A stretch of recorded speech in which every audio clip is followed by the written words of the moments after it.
Hello and welcome to the 21st, we're all growing up now. It's the 21st edition of the Manx Footy Pod for the 23-24 season. I'm obviously host Sam Turner. I have to read my notes to check my own name, but we'll go with that anyway. Yeah. Joining me this week, a man who only this week saw a Bob Marley movie. Dave Norton. I did. I don't know what else to say about that on the podcast, but yes, I did. I'm trying to think of something you've done all week, but you've just been sort of dutifully getting on with your job. Andy's not been here. If all the other bosses heard that, yeah. Can you see similarities between him and Bob Marley? A little bit, yeah. Only after about 7 absinthes, yeah. Of course, they all sing songs about Three Little Birds, but Dave's is very different. This is a family show. Is it? And secondly, we have a man who this week injured himself warming up for a game he wasn't even playing in. Yeah, that's true. Tom Curfey. Yeah, I'm fit as a fiddle now, though. You fit as a fiddle? Yeah, I can play the podcast. Play... I'm here, aren't I? I walk down the stairs. Yeah, that's true, yeah. Good start. Yeah. Sadly, there's still... you and your bloody phones. I know, I'm a popular man. I've told you this. That picks it up. Your gran bought us a state-of-the-art microphone. I'm sorry. My the standards have slipped since you were last in. Yeah, the standards have slipped. Exactly, and it's not my fault I'm popular. Clearly get messages. Off you, gran.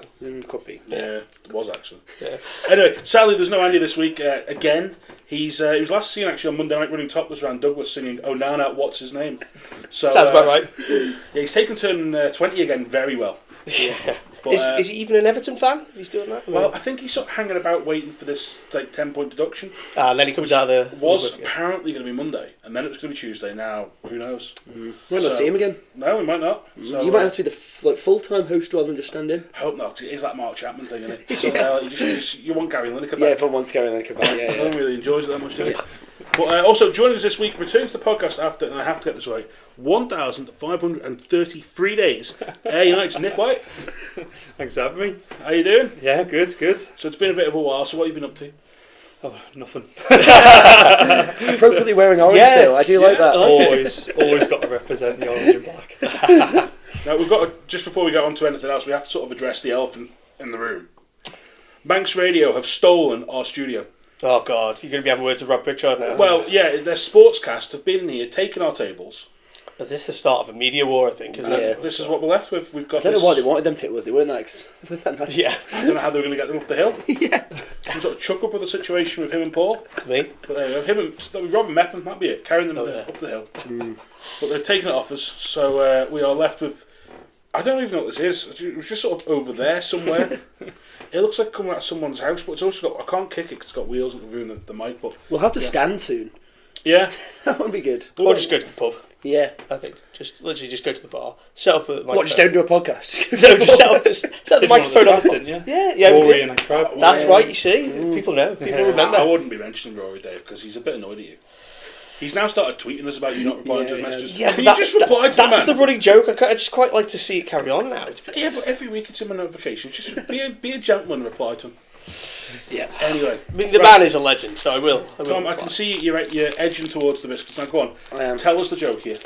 Well, Dave bought them at lunchtime today, and the joke is Tangerines, orange chocolate. Do you like orange chocolate? Yes. Cannot say no. There you go. There you go. Did we do this last time you were on, though? I can't remember. No, we did. No. All right. Actually, didn't get this luxury. There you go. So it has got better since. There's some standards of fun. Thank you.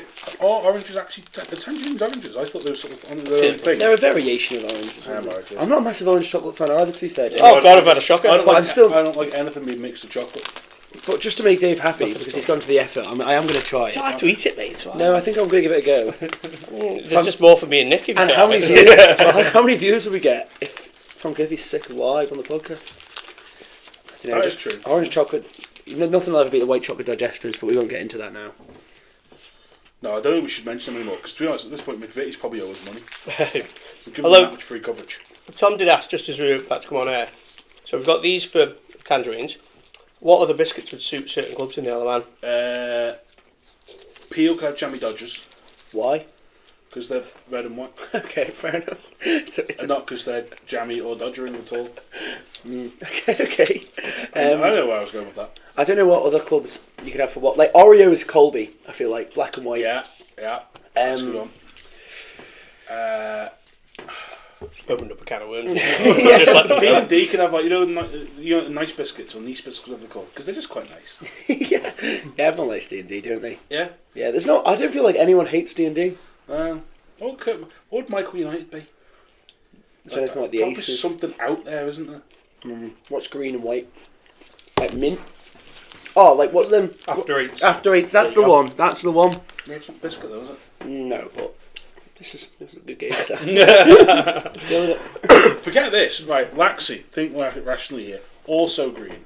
I'm thinking like penguins. I don't know why. Why not? I mean, What's their nickname? The Miners. right. What we need is people to send in their suggestions. Yeah. We'll talk about it in a future podcast. I think. Yeah, let's not get sidetracked. Well, we always do. But yeah. Yeah, I mean, since week 1 when we started talking about pot noodles, it's sort of gone downhill from there, hasn't it? Yeah. But I'm going to say that Tom did not like that because he's had one No, bite. honestly, I'm not that impressed. I'm not that impressed. I just think orange chocolate, not for me. It's like when people put mint in chocolate and stuff, like we said after it. it's not a thing. Nuts and like cornflakes or Rice Krispies, if you're going to like a fair. Then you go to a village fair or something. But Because like, I'm recording this podcast in 1955. But if you've got like them, then yeah. But otherwise, no. this craze about like leave chocolate to chocolate. Don't put Exactly. fruit in it. Yeah, exactly. It's like when fruit and pints now. There's like a few of my mates go to the railway and they have that orange and what's that beer that they sell? It's like the Blue Moon. Blue Moon. They've just got an orange sticking out the pint. It's a cocktail. It's not beer. It's Is ridiculous. that what constitutes a cocktail? I think it's I like heard him refer to a lager top as a cocktail. Yeah, it is. Wow. It is. I used to. I'm not gonna lie. I used to drink Carling and Lime when I first started drinking lager when I was gonna say 18 for legal reasons, and when I was trying that, I thought it was okay. Now look at you see a kid getting like a lager and lime, and you're like, what are you doing? Just get a straight lager. Like, yeah. Like in your role at Ayre, obviously, do you have anything? What like is his role there? Let's specify that. Assistant Assistant coach, manager. assistant manager. Yeah.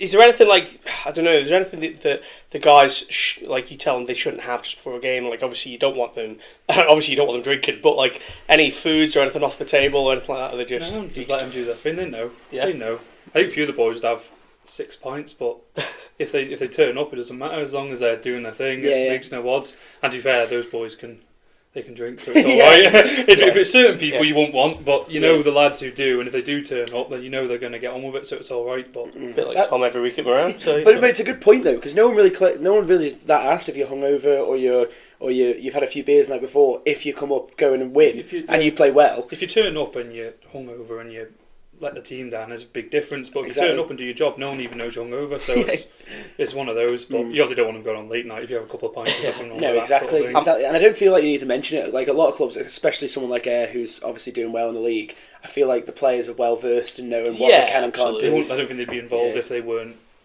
taking it seriously, kind of Yeah, yeah. thing. So I imagine they'll be on the best behaviour Friday night. 'Cause obviously big game this they weekend. will be. Yeah, we'll they have to definitely talk about it. It's going to be massive. We will indeed, Dave. But before we get on to that, we just want to touch on one quick issue. Now, Tom's going to love this because I'm going to sidetrack it with FCL Man Talk. Woohoo! Not very, don't care, it's happened, whatever. They got home eventually. But Dan Hattersley, Of course. who's in his own words come off retirement off the golf course and rolling out for the Ravens. Last seen in Colby Combi. Yeah, which is, I didn't know that until Andy mentioned it. But Yeah, I saw a video. Yeah, I saw a video playing Colby Combi. But previously he was at a professional club, wasn't he? Yeah, he's been around the block. Like, I know Adam referred to the move from Colby Combi to FCL Man as a big step down, You would. to be fair. which is why Adam's yet again in hiding this week. Yeah. But Interesting move though, isn't it? it is an interesting move, yeah, and he's gone straight into the squad this weekend. I think, to be fair, the one thing you can say is they are lacking in the goal department a little bit. He'll have a presence up front, won't we? And he's obviously got the know-how at that level. Chair's creaking there. It is, isn't it? Would you like to move it a little bit? It's not my fault. Eh? No, move the chair. I think I had that chair last week. He was doing the same. Yeah, But I thought it was just Oh, going to fat. So there you go. It's my, Well, it's not my fault. still as well. can't you- it's that, or we'll get the wooden chair over there. Continuity is going to be great on this podcast, isn't it? I'll leave all this. Oh, I hope so. Tom's going to swap the chair. He's gone. He's gone. See you, mate. Right, we'll be back in a minute. If we just do the da-da-da-da, and we'll do that, right?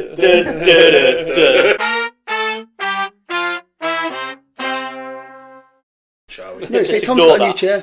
Tom's got a new chair. Yeah. It's not like when Adam disappeared halfway through a podcast once. No one just ever didn't mentioned mention it. Yeah, no one. Just put his shirt on the chair and just carried on. That's Does it. anyone know the reason for that? We're not allowed to talk about it. Anyway, Anyway, right. Like we were Hattersley. saying, No, he signed for the Ravens. It's going to be fine. Right. They'll win at the weekend. We'll get to them later. Right. Nick, last time you were here was 2019. Yes. Dave's got some questions for you. Dave's going to bring some Ayre professionalism to the show now. Yeah, well, should we talk about the season in general a bit first, I think? Because obviously you must be happy with how it's gone. Yeah. You won the title 2 years ago, had one of those sort of transitional seasons last year, so to speak. Yeah. And then this year it's all come good again, hasn't it? Yeah. That last year was a bit... It was harsh for the lads and like Hurty himself and the ones who did stay, because I think we had 4 lads that got injured, like myself included, like had operations, and then people grow up and have kids and houses, that kind of thing, and we end up having, I think it was probably 4 lads in the team that were actually from the winning team the year before, so they kind of got thrown under the bus, but luckily we've all kind of gathered back together again, and it's proven straight away. Yeah, well, you just have to look at your form this season. I mean, It's been nothing short of brilliant, to be fair, hasn't it? I mean, I know you had the blip against Corinthians, but that's the only one so far, isn't it, this season? Yeah, that's the only loss. We've won everything else, no draws or nothing. Was that immediately after Christmas? Was that the that was game? The first one. I think first one in January. What do you reckon that was down to then? Like, I know it's only been brought up because you've won every other game. So that game is like everyone looks at that and goes, what went wrong there? Because I wouldn't even say Corinthians are high flying. I think we could still be there now and still wouldn't score like that. And it sounds daft, and there's not on a rude way to Corinthians like dominated for however long, but even they knew like the goals they scored. One was like unfortunate mistakes from our behalf kind of thing, and then the chances were just it just didn't seem to click, and then we got the goal back, went 1-1, thinking here we go, kick on. We've just seen this 100 times, and then he went back again and just wasn't in the groove, and just one of those days. Yeah. You can't. I don't think you want to read into it too much, because if you do, you can cause issues. But it was just one of those things. Put it behind you and leave it. And what does like a manager like Nick Hurt and yourself now managing and coaching? What do you guys do after a loss like that? You've won all your games up until that point. Yeah. You're flying high. What do you do? Say to the players? Just say, don't worry about it. Get back to training. Just got to leave it. And I think it was a big wake up call for a lot of us. Like sometimes I think they're good. I don't think we've been as dominant as we were when we did the treble. Just seem to be a little probably conceding a few, but it's like just finding positions. We've got seem to have a lot of players in certain positions, a lot weaker in others, where we're trying to say Shieldsy, for instance, he's playing up front most of the time, then he's going to have to play centre back. It's hard for just where we're lining up. But after that, the training, we really kicked it up a gear, and that was probably even ourselves and Hurty really put a shift in the next month, and the reaction was brilliant, and it was a bit more fitness involved and more specified on what we were weakened in there. So for instance, our crossing was, I think we put 2 crosses into the box, everything else went out for, probably took 70 crosses and 2 of them succeeded kind of thing. So just concentrated on the things we did wrong, but you can't worry about it. If you do, you just... Did it take a little bit of the pressure off in the sense that, because obviously you'd won every game beforehand, and then inevitably people start talking about a perfect season or whatever, and then it becomes a big thing for you guys, or not? Is it just sort of one of those things? Maybe not too bad, because we've already done the undefeated, so a lot of the lads in, obviously some haven't, which is fair enough, but a lot of lads have, so when you get into them last couple of games, then it is like, it's not a fact about winning, you do then want to not lose as well.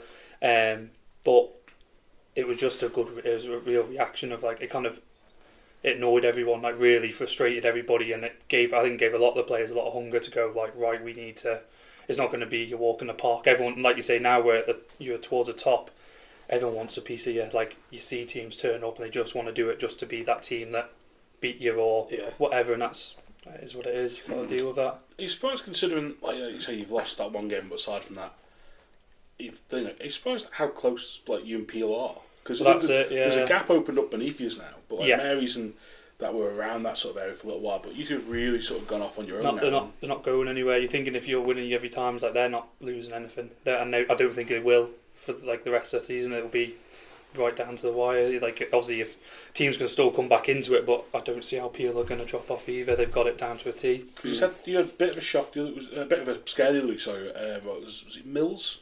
Mills, we were down at half time, 3-1. 3-1, yeah. That was a bit of a tale of two halves, but we've had a few like that, but I think it was more conditions. They switched start. We always defend the end, and it was just the wind. We didn't get out, but we still had the chances. We should have probably been up in the first half, and then in the second half it was just not, didn't get them out of their half, to be honest with you. But because it does seem to be a bit of a thing where you guys have either gone ahead and then been pegged back, or gone behind early. Yeah. Whereas like Peel seem to start from the front and go for it. Yeah, definitely. Yeah, I think we're a bit, probably in many ways, a bit more inconsistent. Of first and second halves can be two polar opposites, where Peel will just do their thing and they turn up and they do it and go home. It's quite very regimented sort of thing. But we're getting the results. That's why I think this weekend will be so interesting. As you say, Peel playing a different. That's why I think this game this Saturday it'll be so, like, you play a bit differently.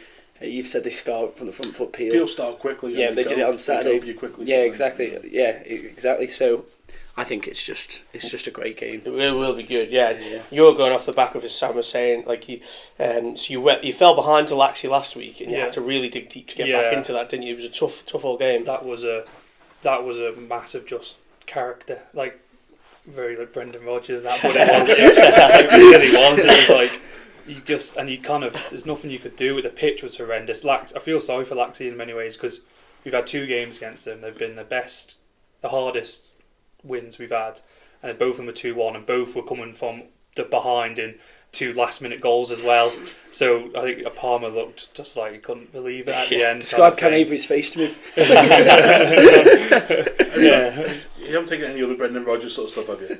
You started to try not to. Like 5 envelopes going, one of you boys is going to let me down. Don't be one of these boys. But behind the scenes documentary, though, we talked about it with Michael. It could happen with Ayre. Yeah. Well, it would be walking in the air, wouldn't it? It would have to be, yeah, without a doubt. We've got to see now about what each club's documentary would be called. Yeah. It was like Michael United or nothing. Yeah. And then it was like walking in the air, and then we're going to get sidetracked again here. Yeah, but everyone wants to see a documentary of Nick Hurt, let's face it. It'd be absolute gold. I'm not going to say that we want to see him getting changed like last week about the Michael manager. I won't say it. It wasn't Michael manager, was it? It was the it was Michael Corner. Michael Corner. Yeah, I won't say that this week. Yeah. Tom Letzer's intrusive thoughts. There was a justifiable reason, but I think Sam just shouted, like, let's move on, and I was like, oh, I can't explain. Yeah, so if Hurt is listening, he's safe from Tom. yeah. But yeah, anyway, I mean, so, like, turning back to this weekend's game, how are the preparations going? How's the squad feeling? Are they all sort of good? Yeah, training with big numbers on Tuesday. It was a good shift put in. Obviously, that's why there's no one here tonight, because the boys are training, so we didn't want to take anyone away from that. But I think last week gave us a big boost sort of thing, and it's a bit of a positive kind. Obviously, the last 2 we've played them twice this year and beaten them twice in 2 big games, and we can do it. Last year we Peel and Laxey seems to be the teams that really can't seem to just. It's never easy. I think the year we did well, it was a draw, just coming back trying to get something. They up it. I think they up it 10% when they see us, kind of thing, because a lot of the lads obviously played for Peel and stuff as well. But no, it should be good. Do you notice any difference in the training? Like, see, you trained on Tuesday. With a game like against Peel this coming Saturday, do you notice a bit of a buzz in training? Are you noticing like the lads talking about it, or is it just quite the exact same as every other week? I think if anything, it's probably the opposite. When you get to the lower teams, they maybe drop off a little. But when it comes to, to be honest with you, if from the sideline point of view, I'm more relaxed when we play the better teams than I are when we play the bottom half teams, because you know they're up for it. You can trust them. They're like the beasts, like all of them are just you don't have to worry. Whereas when you sometimes play, you feel a bit of maybe naivety, or like Union Mills. What they do is brilliant. They're really, really good at it. They go direct, quick, and they're quick. They're big boys up front and stuff. And I think when you go, you can get comfortable, and all of a sudden they can hit you 3 goals, and you're like, hang on a second. So just that bit of But even second half against Moran, I feel like, the cup match. Yeah. I feel like first half absolutely out of it, and then all of a sudden there was a few it was almost like a bit of a lapse in concentration from Ayre, like letting things. You got to have that ruthlessness of being. I think who was it we had? Royals, and I think that was just after the Corinthians game, and it was real of like, right, don't just get to 3 or 4, let's go 8, 9, 10. You've got to. Like years, like Geordies of years, they'll be 5 minutes ago and they're picking the ball out of the net and sprinting back, and you'd all be there like, oh, what's he doing that for? But you have to, like, you really do, because if you don't, there's no point turning up winning 3-2. You need to be that killer in the second half. Especially in this league this time. Goal difference could play a part, couldn't it? It was something we were, at one point we're miles behind Peel there, miles, and then we did a good run of games, and then we were like right straight back up there, and it was needed, sort of thing. So well, obviously we spoke about Ayre's preparations for the game, but Peel, we've heard from like Gaza and stuff that they're missing a few. I'm sure you've probably known that, and I just want to know from your perspective. So like Gaza said that he obviously isn't playing because there's basically been some mix up, they think, with the FA, and they thought the game was going to be rescheduled for a different game, St George's. And I think, according to him and Bella, it seems to be like a few of them are missing. Yeah. Is that something that Ayre would relish? Like, oh, well, we can get there. Or is it almost like you want to play the exact best Ayre, so there's no excuse, there's no excuse, exactly? Be the best team, always want that. That's what I thought, because I'm like, you kind of just don't want to rock. I'm not saying that this Peel team won't be good, because I can imagine they'll step up always. Doesn't matter who. Honestly, even a few Combi lads coming through, they're playing Ayre in like a league decider, effectively. We were saying if you name their front line, you can get like 6 or 7 quality players. They've got they've got so much. I think if we miss, like say the day before, like the Ramsey game, we had players missing. You're pulling straight, you're scratching. Whereas Peel are just. They can replace so many, and still, and those players will put a shift in for the club as well, kind of thing. But the big one I think that's missing is League Ale. I think I was talking to you this week about it. I think he's like we obviously Moran played Peel on Saturday, and he's just a standalone, just he's enjoying a phenomenal season, isn't he? And exactly, and I think I'm not saying that Moran would have got something last week, definitely not if Liga wasn't there, but you take him out the team, it's a much closer game. A much closer game. He's so important to the way people play. He comes and gets the ball from midfield, somehow he's got he has a shot and it's like a bullet, like he's just... Well, he just brings everyone else up a level, doesn't honestly, he? He brings the players around him better, as I was going to say, and I think I think for Peel, that is a huge loss this weekend. Like, that's the one game that Gaylor would have been like, there's no way I don't want to miss that, and now he's missing it. He'd be like... I think the lads around him would be good that he's not there as well. Like, it's just. I mean, have you seen a plane ticket? Is he definitely not going to be here? I'm not convinced until we get to that game. You see that start 11. That's there all the way. I'm not going to believe it until the whistle goes, and I go right. They're definitely away. Yeah. That is just be peering over the couch like. This would be quality from Bella, to be fair. Like, throw it. He's been at the Grosvenor, just planting the seed of people's heads. Fergie level behind you. Yeah, but no, as you say, I'm not surprised you've said that, because I feel like the top teams want to beat the best rather than just beat a team on their day. It's a bit like when FC Isle of Man was like players were coming in, but like people say stuff. It was like, we'll take this out. There's no care in the world of them boys. They'd rather go back 7 years, and that's when it was big on FC dropping in and out, and like Corinthians turned up with 7 FC Arman players, and it was like we had to win the league. Like, let's have it. Like, it ups you so much more, because you don't want that asterisk against you kind of thing of well, you got lucky because they're missing this, that, and the other. Who cares? Like, they're only human. You just got to beat what's in front of you. At the end of the day. So. And regardless of who Peel play on Saturday, they'll be bloody up for this. Especially at Peel. With the shed, the crowd behind them, and I think there'll be neutrals there just because it's this big of a game. They know what it means. They know what they need. That kind of thing. Exactly. It's probably a good job it's not at yours, because it's just like you wouldn't be able to get parked for 4 miles. It's what I always say about going there. If we go to like a game like that, always go there early. Yeah, because otherwise, it's like I sort of park down by the rectory now, because it's like you get there anything after about half an hour before kick off. You're about a mile down the road. So get there early. Somewhere. Get there early. 2:30 kick off. Leave about 9 a.m. Then. Got the Grosvenor on the way. Pack your sandwiches. Yeah. Because trip to Ramsey, you always pick sandwiches. I've got the Grosvenor. A bit further. Well, I've got a complaint to make with Ayre. Not to be fair, not specifically the club. More the village of Andreas. Right. The Grosvenor. Well, I was obviously playing in the Combi game, but a few of the first team boys came up when it was. And the Grosvenor was closed. It opens 5:30, I think. But I think they said it was open for the first half, and then it's shut. They do like timing, so do a lunch hour, and then close for a couple of hours, and then open for the evening. See, that is. I'm not convinced they didn't know that you were turning up. I did think. Yeah. Does that disrupt you guys after the games? We've got a clubhouse, so but we will go. Like if all after training, we go for a pint and stuff like that. It just make it. But yeah, I think it's 5:30 it opens. So we've tried saying say after the game and we'll go straight up there kind of thing. But I did think when the Moran boys told me, I thought it might just be us being rowdy. Yeah, they heard about one beer in, they're like, close that pub. But and from the Crosbys on the phone to them, like, you don't want this. Yeah, exactly. But no, I was just because the Grosvenor, it's one of them pubs. It's like so out there. Like you just wouldn't go via When Food's was it? brilliant. The You want, food- you yeah, want I've a heard good the food's feed. good. Yeah, food go is to good in Grosvenor. Yeah, do you go often? Like, do you Well, live in yeah. Andreas? Bride. Oh, so it's Even further north. that is in the sticks. To be fair. I don't think I've ever drank it, you know.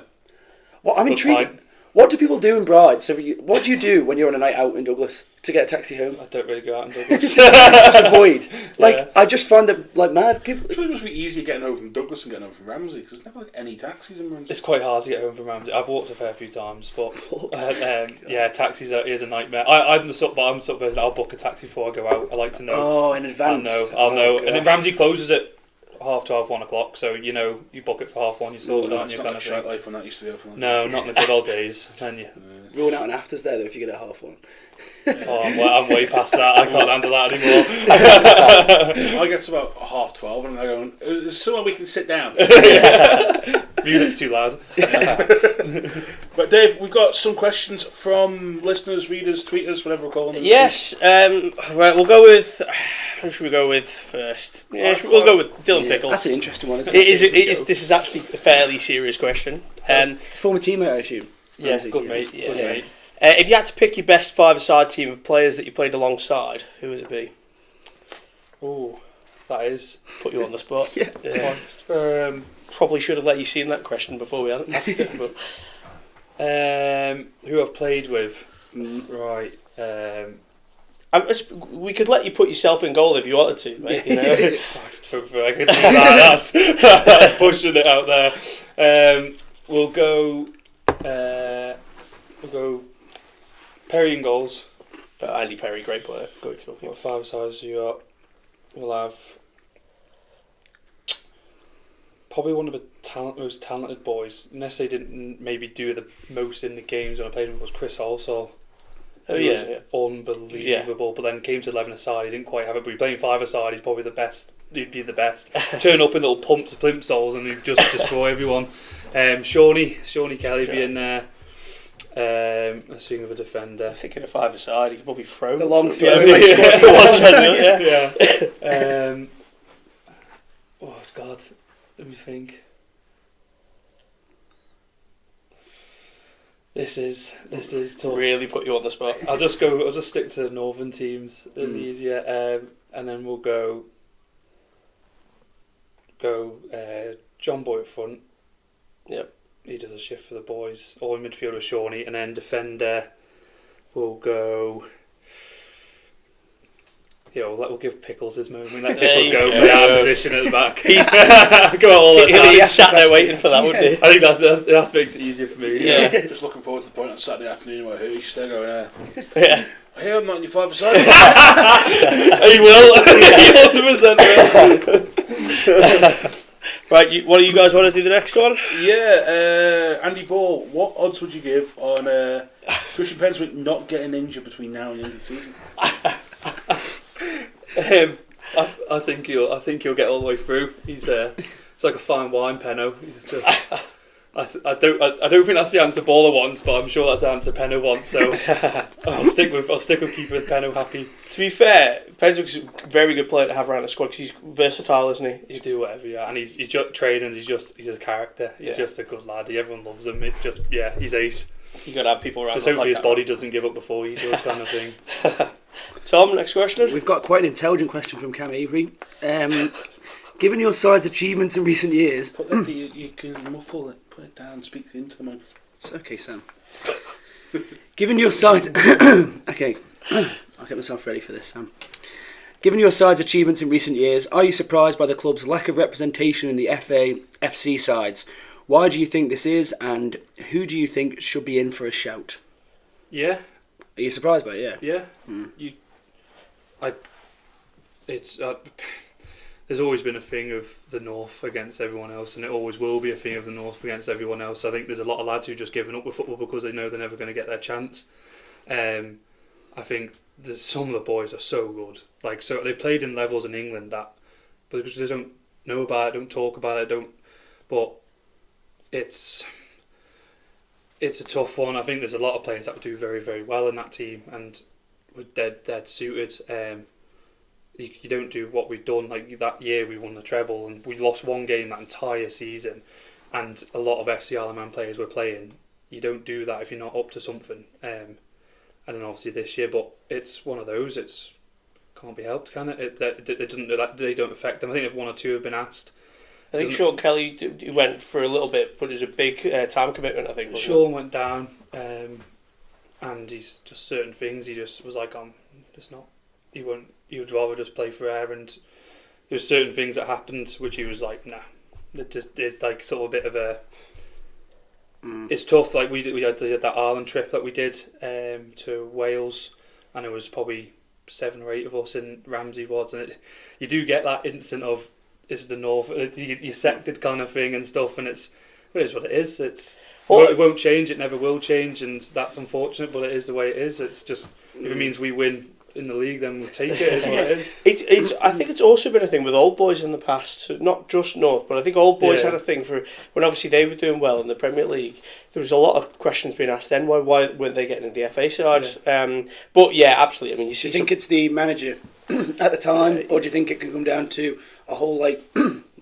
Yeah, I don't know. I don't know whether you look at how many Northern people are involved in anything in Isle of Man base. It's not. You're just not. It's I was just thinking, you got Charlie and Jamie out of Ramsey are the two sort of that I can think of, and it's taken me a little while to think of. Yeah, when Charlie got brought in, he was at Peel. Yeah, when Jamie did, he was at Geordie. Yeah, so they weren't originally at Ramsey. You got to do it. You've got to go, and it's sort of like when we were playing, like they were good, very good players, but when we were coming through, you'd have people question about all these young lads coming through. Why aren't they? It's like we always got told you had to play for a top 3 team, top 2 team max. That was it. If you want to play anything higher. And then now, we're coming with top team. It's now you pick people from the second division and whatnot. It's like, wow, now we've done it. We've all come together because there's lads at Peel, Laxey. We've all come together as a group of mates and done really well. And it's like, well, you just can't win. But they're not bothered. Like I think Sean obviously went down, but it just didn't work for him and stuff. And but. You can't. I think Duggan's played a couple of games, hasn't he, kind of thing. But there's definitely other players there that are good. I was going to say, is there anyone else you can think of off the top of your head that you think would deserve a shout with FC? Do you think they would do well? I don't know if it's like now it's just it's the ship sailed kind of thing. And they're not now it's like for when like 2 years ago you're looking at a team going, I don't know who am I taking out of this Ayre team that are going to get replaced by them. You're looking at it and I'm like, he's not getting an Ayre's team. So how can he not get an Ayre's team, but can get in the best 11 in the Isle of Man. Like that's, but it is what it is. It's like it's not. They've got their people, and that's fine. And as you say, it's not the worst thing in the world if you're going to go and do the treble, is it? So you can take that like a and he sort of likes to. He wants his Ayre players being Ayre players kind of thing. So for him, it's what you much prefer that as well. I think that's the right thing. Yeah. I suppose as well. I think if it's, I don't know obviously, but a lot. Seem to have heard a bit more about that this year, haven't we? Yeah. I was going to say but imagine that a lot of the Ayre players predominantly live up north, don't they? Yeah, a lot of north. So they wouldn't want to get up at like 5 o'clock to go down to training at the bowl at 6 or whatever, would they? Certain people would right. And that's a guarantee. It's like, but others won't. And again, that's to them there's more to life than this, and then you get just personality traits of whether they want that or not, and. Probably the lesser players are the ones that would do it. Yeah. And the more talented ones maybe wouldn't do it, if that makes sense. But then obviously they've got the Ireland team, it's obviously that as well. So, but I think only J. Cal represented us at the Ireland Games. The Ireland team was basically on the shelf at the minute, wasn't it? Yeah. Since the Ireland Games, not heard nothing about it. And I can't believe that the national side for the Isle of Man's getting pushed to a side because of a club. I don't think it is. I think if you look at it, there's something gone wrong at the FA. It's not working, because I've asked Neps about this and he's just sort of been like it's in their hands sort of thing. But the women's side are playing, and you can't say that it's anything else, because you look at that team that went to the Ireland Games. Adam Killier played for the Ravens. A couple of others have played about sort of thing, but not big numbers of it. I think the national side is the biggest honour you can do in the Isle of Man. I think it's the highest beat you can get to, and I think it becomes before any club, whether it's like and then it goes to your swim around, does it? Well, no, not for me. but for other people, like I just think of the national side should be number one. National side number one, then it can go FC Man if you wanted to, and then it can go to. We can have you on the back page, Curfew Club and Country Row. That would work. We don't have an exam. I think if that's a loss at the FC Isle of Man boys, they'd love to represent it as well. Yeah. Was it Bassey when he stopped FC straight away wanted to do that, and I think who were stag do Doyle, and he was saying they'd all love to. So it's like it is a pride thing. They all want to, but obviously you're governed, aren't you? I guess they don't have a choice, don't they? Which then obviously makes. I think that Wales trip we went on with Blaine, squad he had. Then you look at the next season, half of them have been taken from FC. So he's gone. You can see like he's going to got to go. Oh, well, I've got to start again. Then your preparations, and then there's like Tiernan and all them boys, younger lads coming through, and then he's got to start again because they've gone straight away, and it's tough. He's in a no-win situation, I think, because the better players go there, and then he's got to try and just fill gaps. I'm intrigued to know what you think about. So during the season, at any point, like say for example, a player can be grabbed from any club to play for FCL Man. I know that won't affect Ayre as much. Obviously, you've said that Nick Hurt's quite like. You play for Ayre. This is Ayre. You don't go anywhere else, and I think that's what most clubs would want to have.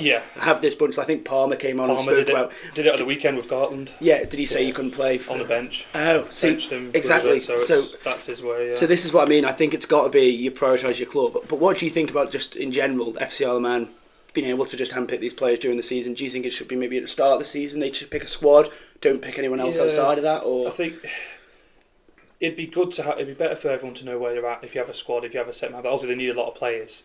For me, if I was a player, I'd want to play the highest level. So I don't think you should ever be stopped. If they want to go do that, please go and do it. Like you have got to push it. I'd sort of encourage it. The training's obviously amazing. The boys are fit as hell. So if you can go there and train and then come and play, I'd be happy with that because at least you're getting a good training session. It's not like, but. I think if you commit to one, you're in one or the other. But it's hard because then someone's in form. You want to give your opportunity, and I think that's like when Duggan and Sean played. They were playing well, and they had put a bit of a combined. It was like Danny Gerald or whatever. And then they had their chance to go and go. Well, if you want to play FCL Man, go play well today. And so it's like a little trial, isn't it? Halfway through the season, but it's up to the person as well, isn't it? I was going to say, annoyingly, I can't find it where it was. I saw it the other day. It was. The figures for how many players they've all used, and it was like they had about I think it was just around about the 50 mark, but it was like nowhere near the top in that league. Yeah, exactly. Skelmersdale used like 87 players. It was like, but they all come through Chimbonda's academy, so it's also But like even like Bury have used like a tremendous amount of players, so it's like that just seems the nature of how that. It must be brutal. Like what 2 years in FC Isle of Man as a player. Must be like 7 years in Isle of Man football. Do you know how like exhausted you'd be after it and training matches and stuff? It's a hell of a commitment. So you can see when the boys, if they stop, you can understand why. The and that's why it's a certain age. Like a lot of the lads at Ayre now are houses, kids, marriage, that kind of thing. You're up against. By the way, I'm going to be doing this. So Absolutely. Well, speaking of FC Isle of Man, we've got one from their ex-goalkeeper there. Well, I say ex. It's just he hasn't featured for a while, but Matt Quirk. He's asked, how did you find the transition from being an outfield player to a goalkeeper, and what is the hardest thing you found about being a goalkeeper? Diving. It was just like technique. To be fair, it was I was battered and bruised, especially in pre-season. The first pre-season, the ground's rock solid. You're just covered, and it's sort of just getting used to throwing yourself to land. Obviously, fairly heavy unit as well. It's not landing soft on the ground anyways. But no, I found out I played cricket for years for the Ireland team and stuff, so that sort of thing was, if you can stop a cricket ball coming twice as fast, football's quite easy kind of thing. Did you ever find when you were warming up before games that the person who was warming you up managed to injure themselves? Because Tom here managed to do this last week with a goalkeeper. Yeah, it was ridiculous. It was just twinged my knee a little bit, and I feel like I'm fine now. So I've got over it. I feel like I do that every weekend when I do Nathan, to be fair. So, But what made you want to become a goalkeeper? Is that just simply the cricket thing? Is that my dad was a goalie. Okay. Dad was a very good goalie, and then I've had 4 knee operations. So, if I wanted to carry on playing, it was either goals or nothing kind of thing. So, so I only played 2 years in the end, and then I had to get another 2 knee ops. So it was the only option of playing. But I played a bit when I was younger and stuff like that, and then. For me, as an outfield player or centre back or whatever, I knew what I want for my keeper. So instead of trying to do anything, I just did what I thought I'd want it. So like being loud with your feet and then just coming out for everything, that kind of thing. So you understand the role more then, don't you? Yeah, you can see it from a different point of view. Whereas as a goalie, it's brutal. Like it's so mentally, it is It is horrendous. Like you can see why, especially people who've done it for years and years and years. You get so itchy. Ours was like all out, go for it, see what happens. Kind of thing. So this isn't a question, but it's one I love asking goalkeepers. What's your biggest howler? Like, have you got one like you've just been like, that is awful goalkeeping? I've got more than one, yeah. Because I'm just thinking right now of the. Sorry, Robbie Casey, but the famous goal for Foxdale with the Jed Power commentary. Oh, yeah. He was like, kicked it. I did that the other week again. When it comes up on Twitter, it's like, we haven't done that for a while. Yeah, we'll have to insert it in here. It's just so good because it's the commentary, it's everything, and it's just how has that even come about? But yeah, what have you got one similar to that? The worst one, the first season. I think they scored directly from a corner. I went to punch the ball and just missed it. It went like up over my head. I was like, I think the centre back tried to claim it as an own goal to make me feel better, kind of Jason did. And the worst one for Ayre was in the Ramsey game of all games as well. Someone's hit a free kick just down the throat. I was like, bang, into the sack, and then it just knuckled and it's then hit my chest. It wobbled and like rose up. It's hit me like here. I've gone like that, and it's just like a trampoline chest, bounced out, and then Jason just followed up, tapped in. I was at Balaclone, and everyone's behind me. I'm like, what have I done? Of all games, sort of thing. Yeah. But that's a killer. It's the way you got to come back from them, sort of thing. I always find it funny with keepers as well because you can't say anything to them. Like, you can't turn around and go, "What the hell is that?" Because you don't want to, like, they're already down. So you always get the little centre back tapping their head, being like, "Hey, get back up." Yeah. But that's even more like condescending. I feel like it's like, "Yep, unlucky." Yeah. Don't know what you do. Do you do that right back? Well, when I mess up, I just put my hand up. Yeah, no, like for your keeper, do you like sort of? See, we're blessed with decent-ish goalkeepers around, so I say it. It's just harsh. Yeah, decent goalkeepers around. Normally got Harry Barton or Henry Telford behind me in the combi, and I'm like, can trust them. It's normally me messing up and then tell me off. So yeah. How did you find the transition from being like obviously a player to obviously coaching and managing now? I mean, I've done loads of coaching. To be fair, I always just pick up the odd session. I have done for a while at Ayre, just pick up the odd session at Ramsey. Then I did it as well with and it was sort of like if you're a captain kind of thing. I just did things to try and help, but it's hard. It's taken a while. I think sort of you got to earn their respect in a managerial point of view, because imagine someone's coming in going telling you what to do, like why are you telling me what to do, and you can understand as well, like you fully do. So just try to put the effort in as much as if you're there twice a week putting on a good session, no one can say anything to you, kind of thing. Obviously Saturday he sort of leads the way, but unless he's playing, but it's hard. There's a lot more to it. Do you speak to Hurty about deciding the squad? So for a Saturday, I don't know what your combi's like in terms of the fringe players, stuff like that. But when you're there picking the squad for example, Saturday, will you have a say in that, or will it just purely be chat on a Thursday? And to be honest with you, it's pretty black and white little thing, yeah. And there was a few lads we sort of like young Mark Nixon. He played up the first half of the season. He played brilliantly. He played every game. But then he sat on the bench for 4 games, so then it's a case, right, give him minutes in the combi. But then the combi got called off for 4 weeks in a row. You got like Harvey and stuff, and Weil have been up and down. So there's struggle for numbers at training with the combi. They've had that many games called off and stuff as well. They just lost a lot of interest. But like say for instance Mike Nixon, Mark's dad, he trains twice a week every week. So when we got to the semi-final and the final of the Railway Cup, he was on the bench for both kind of thing. He's like, he earned his spot kind of thing. But we've got a couple of lads that would want to push through, but at the same time no one wants to be sat on the bench. No. Especially if you do for weeks and weeks and weeks, you need to play. So it's just to kind of try and mix that up really. I feel that's the difficult thing about being a fringe player. You're not quite starting. Yeah. But you'd rather be playing, but you'd rather be in the first team. Yeah. So it's a difficult one. It's hard. Do you want to watch the whole thing, get 10 minutes, and you don't feel like you've contributed? Sometimes if you're in the first team as well and you drop down to the combi to play, you never get back up because they think you just want them to play. But I think now we've got like our first team sort of squad of say 18 or whatever. They could all play. They all should start. So that's where it comes down to And that's like, as much as that's a headache for you guys, I can imagine it's a luxury as well. Like I feel like Dave Brew would love to sit down around and go, got 18 players, but unfortunately one of them's Tom Curfew. And then you've got to go, so like that's all the thing. The whole thing, I think, with the reason why you and Peel are the way you are, comes down to depth, doesn't it? And I think you get an injury, you get a slight, like someone away one week, for example, Peel.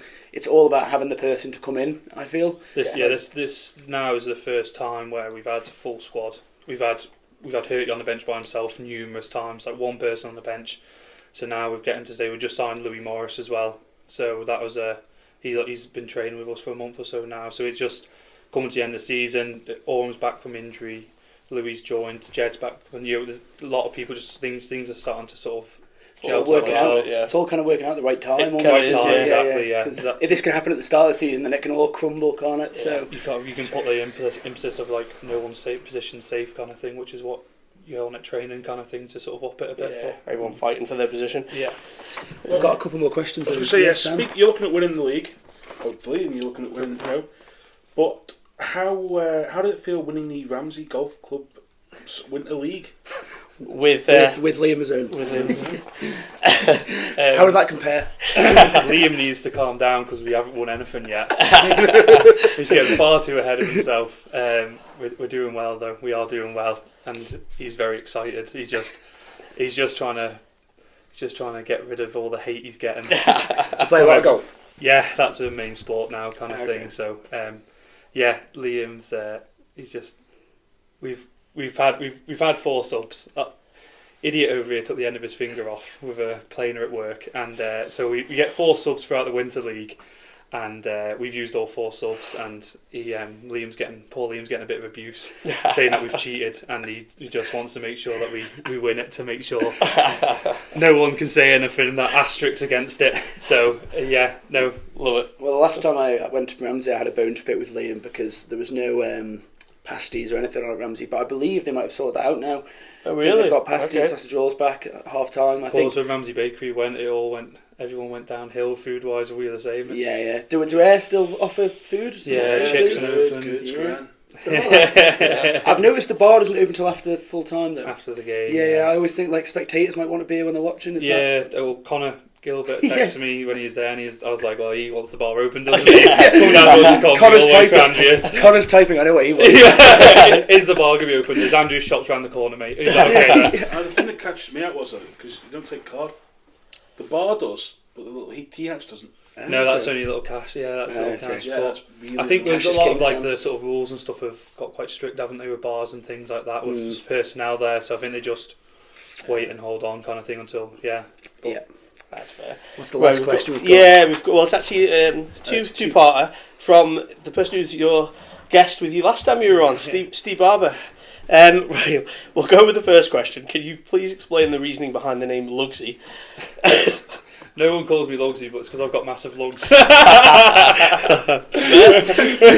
Simple explanation. Yeah, there you go. No beating around the bushes, let's be honest. Right, part 2. Do you want to say it? Will you ever get over the fact you will always be in Big Tony T's shadow?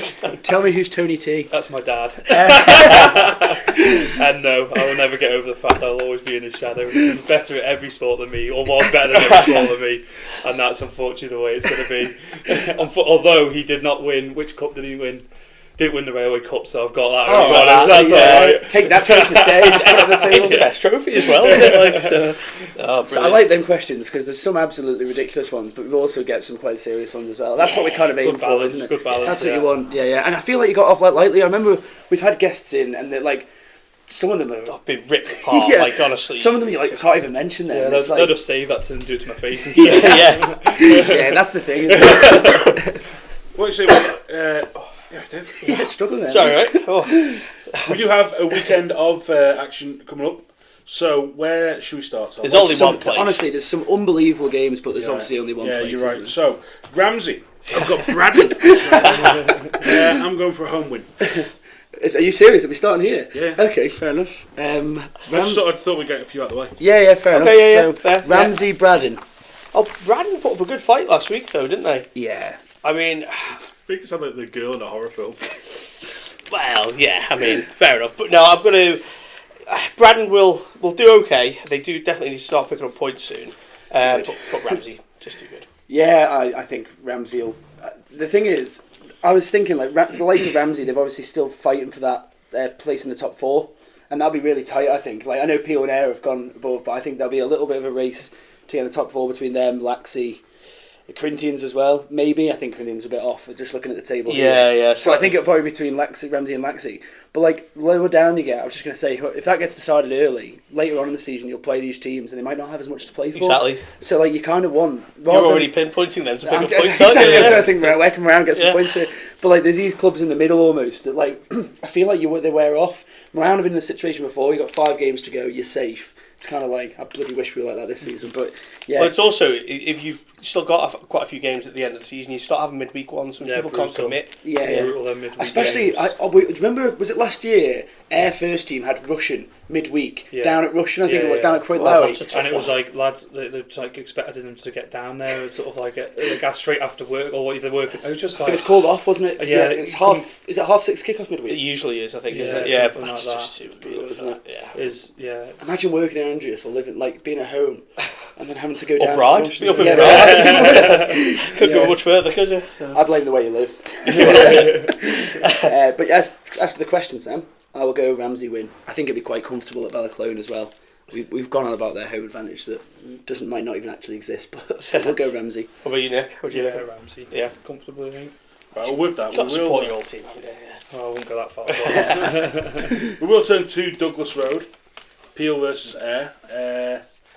I don't know what to say about this. We haven't already said really because Tom's spoken a lot about what's going on inside the Peel camp. Yeah. I've basically just told them the secrets, but no, not that I know properly. I've just been chatting to Gail. We were actually going to think about getting like a Peel player on as well, and doing like a bit of like that, and just not tell either of you. Just separate. But both waiting in reception. Like what the hell? But yeah, Peel just saying like no, they don't have many to go on and stuff like that. So yeah, but it still should be a competitive game. Honestly, I don't think it matters who Peel have got. No matter what happens here, it's a 90 minutes of it'll be a quality game of football, I think. Yeah. Do you think? I mean, this is going to be the title decider, isn't it? Let's face it. I mean, it's a 6-pointer kind of classic. Yeah, I mean, obviously the goal difference is there, but you'll go level on points with them if you win. And what's 2 games in hand? With 2 games in hand, what's the goal difference like, Sam? About 57 plays 39. Okay, so that's 18. That's not too bad. I mean, you've got quite a lot. It's quite. I think it's quite a lot. Manx football, look at that and go, it's not too bad actually. No, but I was thinking you beat Royal 8-0 or whatever. You know, But then there are 2 good weeks. Exactly. But then there are also the games like, for example, you'll play Moran or Nils, whatever, and you'll have them games, and it won't be a walk in the park because they'll be fighting for their lives down at the bottom. Yeah, so when it it's comes like to the end, there's someone's fight. It's the ones you want the like you say, the middle teams exactly. where they don't really care, and then you can pump 10 past them. Exactly. Yeah. I think 18 goals is quite a lot personally. Yeah. I think that's a heavy. Don't want to go down to points anyway. Goals anyway. Exactly. So. And I think as you say, this Saturday is just the one. Both teams have to win it. Yeah. So. Still going for the home win then, yeah. How do you think it'll go generally? Like not just the score. How do you think the game will go? Do you think it'll be? I think it'll be intense. It'll be like the final. Boys are going at each other kind of thing, and it was. Well, the quality might disappear a bit, but it'll just be. It's gonna be classic. It's just about winning. Whoever wants to win it most. Exactly. It's not about how well you play on the day, is it? It's all about turn up and absolute shifting kind of thing. So, yeah. Will there be some celebrations? Not massively because you're not won the league or anything yet. But will there be some celebrations on Saturday? If you normally is. So Peel away. We tend to go out in Peel and stuff like that always with them, and we did it like last time we played. We went up to the clubhouse because it just opened kind of thing. Do you go out with them? It's like often, It's quite good that because as you say, it can get quite tense on the pitch, and I like the idea that you can just go shake hands. They all get on quite well, sort of, but I think they weren't. Not many of them went out because they got a bit of a pumping that day, so they weren't. Didn't really score a speak, I don't think, which is fair enough. Yeah. The idea of her, you just do like a full on like Sooners. I'll plant the flag. To be fair, if we get so take you back in the away win then. Yeah. Dave, give us a score. Give us a score. Ooh. Yeah, that's what I want to hear. 3-1. 3-1 Ayre. Close. I'm still a little bit cynical about Peel's squad. I don't know is it mind games or what. I don't know. It'll be close, but I'm 2-1 to Ayre, I reckon. So you're just saying that because you see it? Yeah, totally. To be fair, I think I'm going to have to go an Ayre win as well, just because of what I've heard from Bella and Kayla and just the Peel camp. I just think I don't know who's going to be there. I just think Ayre might just have enough. You beat them early in the season in the league, didn't you? 4-1. Yeah, but why is this? This is a rearranged game. Why was it off the last time? That's what I was intrigued to know. Like at Peel, you'd think when has a game been off at Peel ever? Like I have no idea. I don't even know what. I just thought this was. Week, wasn't it? No, Moran played Peel. It was their game. They went ahead. No, but I'm just thinking like when. It very rarely happens. They never get called off. Honestly, the pitch is solid. Especially the wind and everything. Rain. It's like you play some bad conditions. Yeah. It could have been like a frozen pit. You know, it could be something like that. Yeah, I was just intrigued to know. The actual pitch itself would be fine, but yeah, I'm going to just narrowly go out. I think it'd be 2-1. I think it'd be tight. What are you, Sam? I'm going to go for the lesser spotted Desmond. Oh, 2-2. Nice. What does a draw do then? What does that like? It still puts it in Ayre's hands, really. It's all just, as you were, I think. It's just- But Peel basically need to win this, I think. Do you think Peel, if they do have the players missing, would take a point? Yeah. Do you not think because it's not in their hands? need to win. I think they have. Yeah. Would you And I take think a they'll have the attitude of go all out, gun ho. Would you kind of take a thing. point?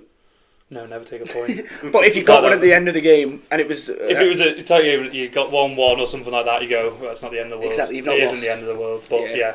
you never start the game looking for. Well, I feel like Moran often do. Well, I've been there, don't worry about that. yeah. From Douglas Road, let's take a short trip down the road, Yeah. down to the bottom of the league, Oh, brilliant.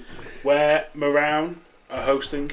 Uni Mills in a big one. In a Another big 6 one. point of this. Yeah, honestly, I know we were talking about whether to send our photographer this Saturday, and honestly, there's so many good games for him to go to. Obviously, PLA, you've got to go. Yeah. But Moran, while he's passing Yeah, I think. on the A1, you might as well stop in Well- Old Church Road. We'll have to say, obviously, there will be a sad start to proceedings, won't there, Tom? No, absolutely. George Corkill died on Tuesday. Moran club president for about, I think it's just under 40 years, and he sadly passed away on Tuesday.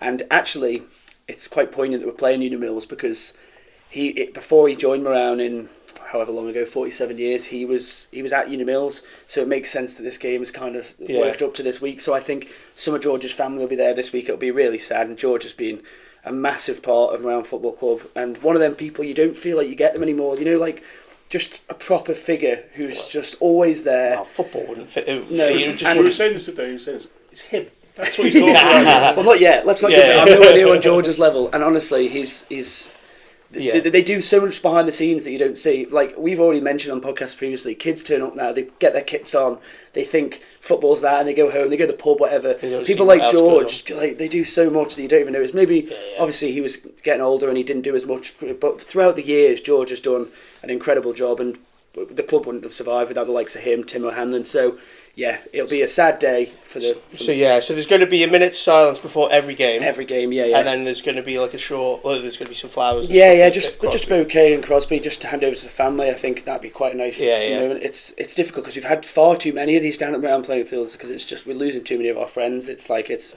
horrible, but yeah, it'll be an emotional start, but the players will have to have their. Well, see, you've got to win. Basically, This you've got to is the thing, get some points on the board. and I haven't you? think they'll probably want to win more now with this going on as well. So, yeah, it'll be a really, really, really tough game. I think. So it's going to be a really, really tough game. Mills are they 11 points? Who are you on 11 points? Level on points. So it's a tell must me win. exactly what score you think Moran are going to win by, Tom.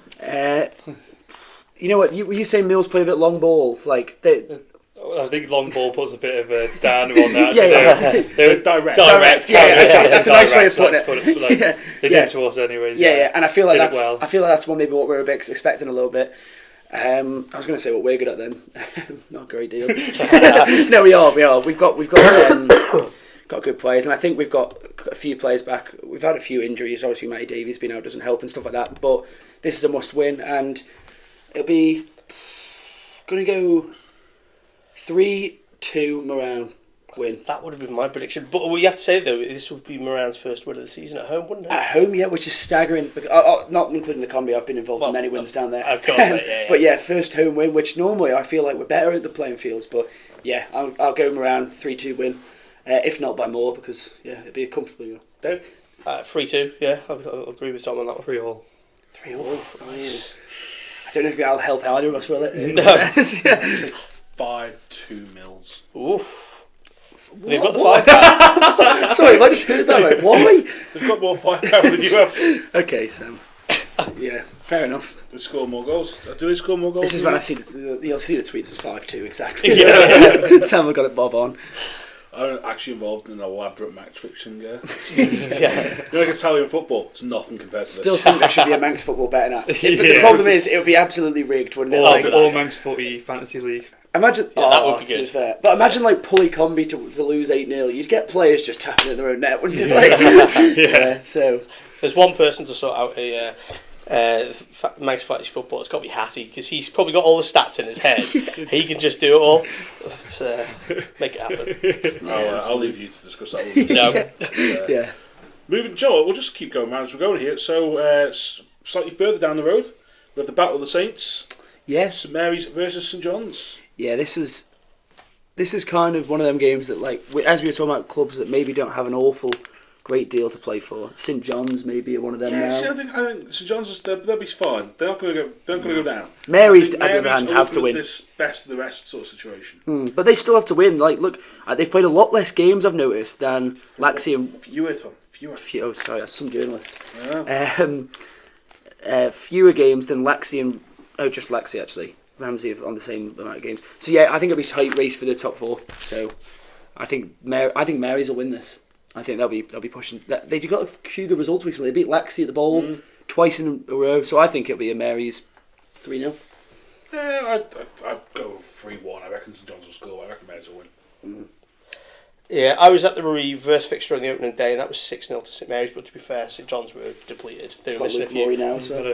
Yeah, it'll be a lot closer than that, I think, this week. But I still think St Mary's will win. Yeah, St Mary's. Yeah. Go for it. And does just leave the one game in the Premier League. Now, we're a bit stuck on this week, right? Because we just instantly went El Clasico. And we think that's only actually because of Andy. Probably. We could blame a lot of things on Andy, to be fair. So. Yeah, so we think it's probably that. But anyway, it is St George's versus Laxey. At one point, this was like the fixture in Manx football, and now it's Geordie's in a very different situation. Where are they looking, Tom? You've got the paper in front of you. Yeah, Geordies are fourth from bottom. They're on 13 points. I think they've just done enough to stay up already. They're not. They're just kind of away from the 5 points above you. Though. You're 5 points above. How many games have they played? They've played 15, but Braddon have played a significant amount more, and then so I don't know. They're still kind of in a battle, but I think 1 or 2 more wins for Geordies and they'll be out of it. And I think this will be a lot closer game than you might think based on the league table. Well, I think there's been a couple of examples where you could say they're different, but Geordies have not had a spanking really. They don't get battered by anybody. They might lose, but they don't get battered. Even when they have lost, they haven't really had that many hard. It's experience, probably, isn't it? I think it'll be close, but Laxey will just scrape it. Yeah, same. I think it will be close. With the FCL Man squad, I'll take it the normal contingent are playing like Ben Wilkinson and Jacob Crook. Yeah. So, Geordies won't have them. So, close, but Laxey win. Yeah, probably. I think we'll go that way. Nick, would Laxey good. I just suddenly realised I said yes without actually checking. So, I know Ben's in the squad. I think Jacob is as well. Yeah, he is as well. So, Geordies will be up to their usual sort of strength that you'd get. So, yeah, I reckon probably Laxey just about. But I do agree with Tom, it'll be close. Before we dip down into DPS Division 2, we have the small matter of the Woods Cup. Yes, we do. This week. We may as well start with Govs versus D&D because that's where Hattie's going. Mm-hmm. He loves a trip to Govs, doesn't he? Yeah, I'm just get out of the way now. Govs will win that. I'll be fine. There we go. That's no D&D win. Yeah, I've got to go with D&D. I mean, any track on Division 2, or have you just sort of long forgotten those days? Yeah, I'm a bit slack on that sort of stuff now. I don't have enough to think about. Govs are like second in the league. They're going up. Yeah, is that right? Don't believe him. Is that on your footy manager? Is it something like that? Yes, so you don't have any idea on that one? No. It's a big one though. Well, yes, there's a couple of big ones in this really.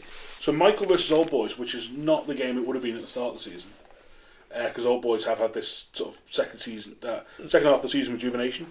Dave, where do you reckon that will go? Yeah, this is going to be a close one. I wouldn't be surprised if we went to extra time. I think Michael have got extra firepower, so if I had to pick one side, it would be them. But as you say, Old Boys, they're doing all right at the moment, so it'll be a close game. Yeah, no, I think it'll be tight. I think Michael might just do it though. I don't know why, but I think they might. I reckon extra time Michael will just sneak it. Yeah. But I think it could be close. Colby, which Adam's going to. Oh, the Southern Derby, this is going to be something. It's another good game. Yeah. Colby. Yeah, I think, but then Malou I feel like Malou are doing a bit better now, aren't they? They're okay. They're up to 7th, I think, aren't exactly, they? Yeah, I think they're doing all right. You know what? And Colby have kind of dropped off, so they're basically next to each other, not in points, but near each other in the league. Yeah, I know it's a bit of a cliche, but form kind of goes out the window when it's a derby. You know, it's kind of like one of those where they'll just be so fired up for this game. They'll be up for it. They'll know. Yeah, exactly. I think it'd be close. 2-1 Colby. Yeah, I've got 3-1 Colby. Any idea? Any preference?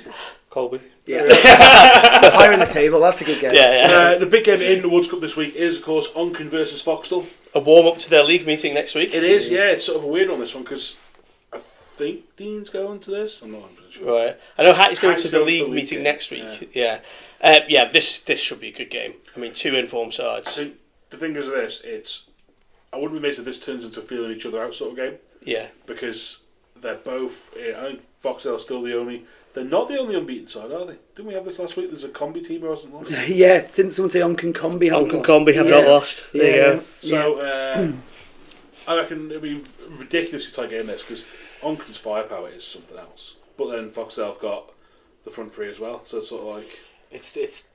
This will be... I don't know how you decide between them. Onken are back in it. Like I think these two are the teams that will go up, if I had to guess right now. And that's why I think it'd be such a good game. And as we were saying, you don't want to meet these two teams to meet in the Woods Cup this early. No. You want the spectacle at the bowl in front of all the fans. And This stuff, is so. it. You kind of would have thought this would be the final with possibly Michael or Old Boys Exactly. contesting that. But So, yeah, it's going to be very close. Again, I think this might go the distance. I think. yeah, mate. It's at Billigo, isn't it? No, it's... Oh. It's the Livingston. So it's got a chance of being on. It's the... I reckon... Onken just... I think maybe just Foxtel. But then I think in the reverse one, they'll lose. Like, See, I was thinking the exact same. I think Onken this week. Yeah. But then Foxtel do. what do you want to win more? Do you want to stay in the Woods Cup, or do you want a massive 3 points to go stay in the race for the title and the promotion? I think I'd rather go up. Well, we've had this think it's- conversation yeah, with Nick we- before, didn't we? yeah, About so Yeah, definitely. So you think it's all about going up into the top flight? 100%, yeah. I think for Foxdale as well. I know Onken have not been that long gone, but Foxdale, when was the last? Like, they've been this close for years. So like, that I think, flatbed is ready to go. The trophy parade is going to happen. That's all any of us want, really. Yeah, Yeah, that's that's it. But But I don't really want to see that. across, we do actually also have games in Europe's best division. Of course, Division Despite 2. Nick not caring about it at all. Yes, Division 2. Yeah, we've got Jims versus Rycob.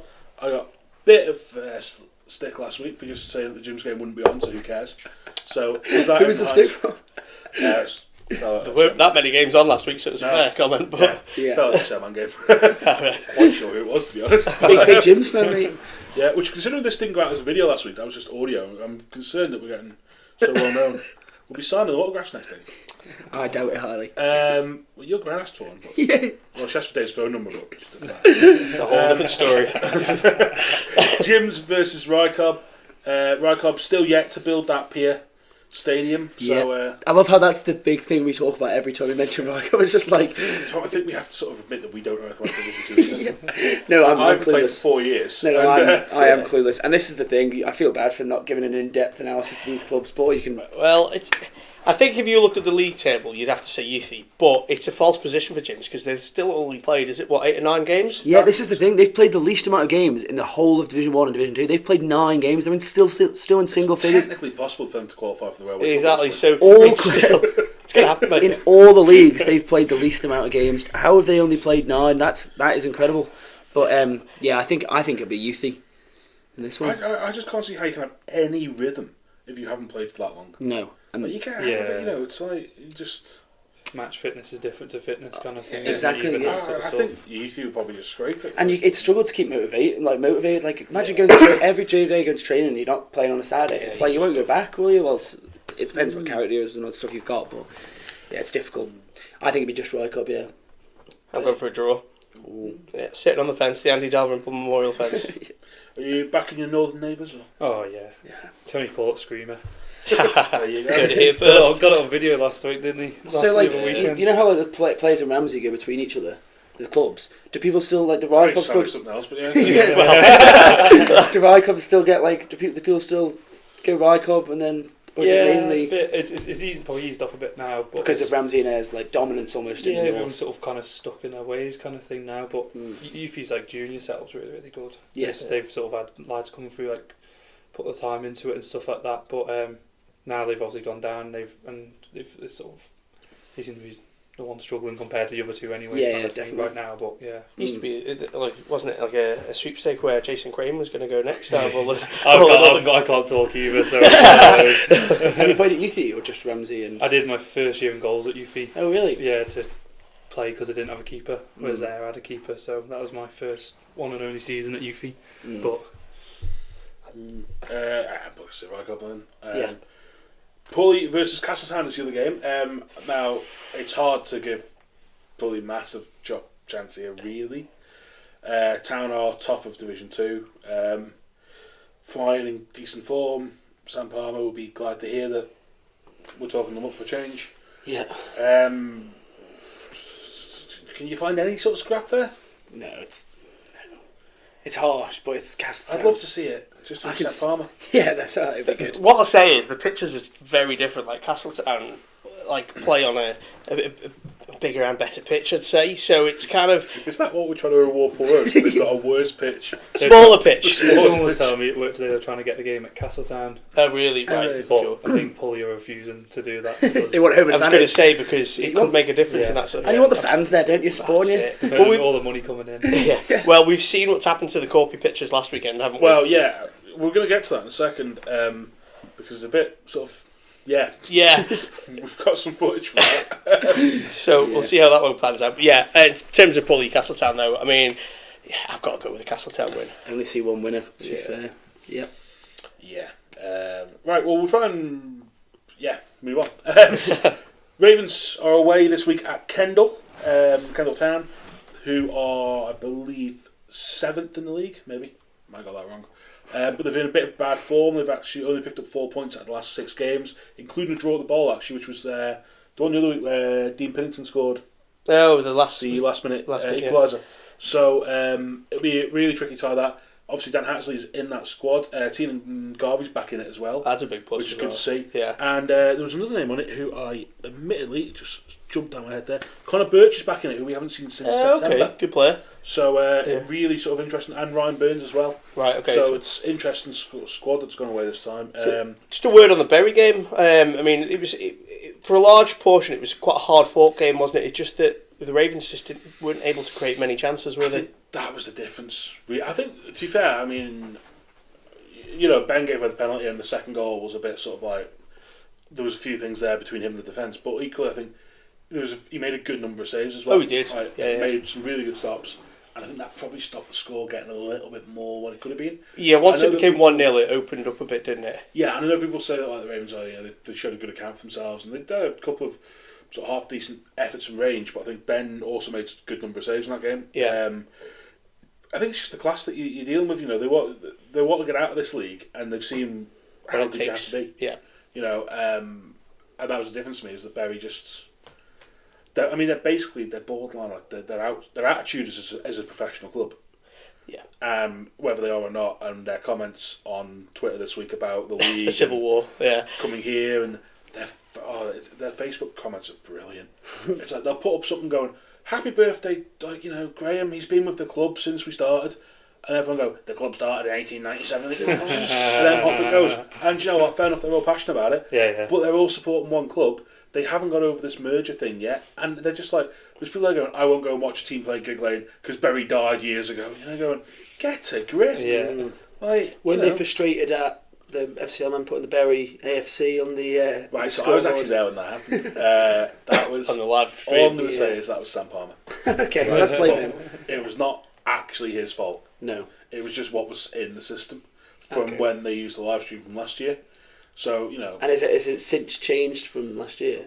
Well, it's become Bury FC, but it's just still in the system. It's got the old badge and stuff. So that was unfortunate, but it happens. Yeah. But word on the crowd down the Bolo. 2,461. Yeah, fantastic. Which was great. Obviously good to see. I know it's boosted the Ravens up a little bit on the overall season average. We've actually looked at it. They've got the second highest average in the league anyway. Yeah, only behind Bury. That's a great effort. That is, it really is. Yeah, and it's impressive when you see it on Twitter. That has the attendance every single week, and it's FC every single time. It is. Yeah, I mean that game had higher attendances than it was a good number of National League games. Like you're getting up to like York City before you're seeing higher attendances, and you're like, York's a decent sized club. Yeah. And they've got... And also, like, obviously with their various travel problems, it caused a bit of a stir. But any publicity is good publicity. So the FC Alabama were on the map again last weekend with that. I mean, yeah, that was everywhere. I mean, there was a video on the boat as well. Oh, with them all singing on the way over. Them all singing, on the way over, and it was that got picked up by like away days, and then started getting shared around the different groups and all this. And that's something ridiculous, like 2.5 million views it's over great. the weekend. It's just like, exposure, isn't it? It's. If nothing else, it's the only footage we have of that boat actually working. So that was good to see. Other than when Tom did the tour of it. Yeah. It wasn't working that day. Yeah, it wasn't going anywhere. Anyway, so yeah, we'll look away to that. And of course, next week will be the visit of West Didsbury and Chorlton, who we went up with from whatever that league was. We were in North West County. First Division South? Something. Was it North? I can't remember. The Anyway, where are they in the table at the moment? Basically neck and neck with the Ravens, so it's interesting to see, because last year they were quite a bit above us, but you can sort of see how the Ravens have grown quite a bit, because obviously like this time last season we were sort of looking at that drop and going, this is a bit hairy, and then they got themselves out of it, and then so we'll see where that goes really, I guess. Excellent. And then you're off to a couple of FC Alabama games? Yeah, well, I'm maybe going to Charnock Richard, who I've just seen their game again is off tonight. There's sort of them and Earlham's constantly calling games off. I know there's been talks, not in this league, but in other leagues, trying to get the English FA to let them extend seasons already. Oh, really? There's that many games have got to be played. Well, I can throw Jim's in the mix there then. He's got plenty of games left to play. Jim's weirdly have ended up in North West Counties doing Yeah. It's won the South League. Yeah. I don't hate that. I'll just see if I can find it quickly for you. Who has... it was... Earlham have played 30 games, and Bury have played 30... Wythenshawe played 37. But there was one that was worse than that. That was Charnock Richard, which the game I might be going to, have played 26 games all season. The Ravens have played 33, and Wythenshawe Town have played 37. So they've got 11 games in hand over the team in second place. And if they won all them, technically they could get into the playoffs. So it's just like, you know, how can you possibly run a league like that? Well, as you said before, the clubs themselves, building that momentum, you just can't do it, can you? It's just... Well, you look at that, you know, the promotion year from the Ravens, that was the big thing, wasn't it? It was the home games after the home... Because when that run started, they were like upper mid-table. Yeah. But the home games just built and built and built and built, and it sort of got there. And I don't see how you can build anything when you're playing at that. And also the number of players, they're changing all the time. It's just... Well, yeah, we talked about that before, didn't we? Mm-hmm. So, but either way, I'm either going for an interesting night in to watch them play Charnock Richard, or be in Chorley. Chorley? Yeah, which is where Lindsay Hoyle's from, the speaker, who may not be speaker by the time this goes out, for fans of politics everywhere. Nobody watches this. Any idea? Manx football and politics don't go hand in hand. Manx football and a row about the Gaza ceasefire in House of Commons yesterday probably don't mix. They mix for you though. They do. They're two of your favourite hobbies. They are. Yeah. That and bargain hunt. That's all I'm interested in. Of all the digressions we've done, I mean that's pretty far fetched. I think war in Gaza is a hell of a stretch. I mean, but it actually linked to the Charnock Richard game, so there we go. With that, Dave, let's run down the clock and head into Combi Corner. Well, it's an extremely short Combi Corner this week, as there was only one game completed in the Combi Leagues last Saturday. The match between Laxey and Ayre at Plain Road did kick off, but it was abandoned after half an hour with the score at 1-0 because of the deteriorating conditions. The one full game that did go ahead was an absolute corker though. The very definition of a Manx football scoreline, as Douglas Athletic beat Colby 13-7. Lee Ford and John McMullen both scored 4 times for DAFC, plus there was a hat-trick for Richard Foden and a Carl Wagstaff brace. Jack Fordham grabbed the hat-trick of his own for Colby, plus Harry Harrison scored twice, and there were single strikes for James Galloway and Wesley Gibson. But that's your lot this week. That was a very short Combi Corner, Dave, because there was only one game that actually finished. Yes. That game for us finished 13-7. But we saw the state of the pitch. Oh, God. I mean... Put that up. What was that Sam Mendes film? Was it 1917? 1917. Yeah, could do the sequel down in there. the trenches. Yeah. Oh. Are we including I don't. that? Have you?